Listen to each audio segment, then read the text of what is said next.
সুস্মিতা এই আইডি থেকে আপনি লিখেছেন, আমার ছোট ভাই প্রতিবন্ধী, সে হাঁটাচলা করতে পারে না, কথা বলতে পারে না, সারাদিন কোলে অথবা শুয়ে থাকে।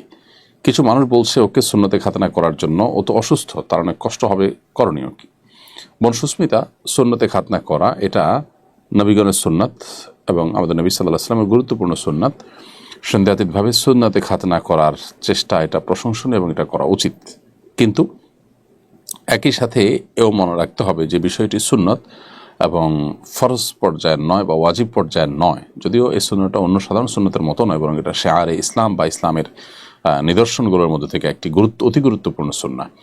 অতএব সাধারণ অবস্থাতে এটি যেমন আমল করা উচিত, কিন্তু কেউ অসুস্থ হলে, অপারগ হলে, কারোর জন্য কষ্টসাধ্য হলে তার জন্য এটি না করার সুযোগ আছে। এখন আপনার যে ছোট ভাই প্রতিবন্ধী বলেছেন, যদি তার জন্য খাতনা করানো কঠিন কষ্টসাধ্য হয় এবং এটা তার জন্য কষ্টকর হয় সীমাহীনভাবে, তাহলে সেক্ষেত্রে এটা না করলে কোনো গুনাহ হবে না ইনশাআল্লাহ তাআলা।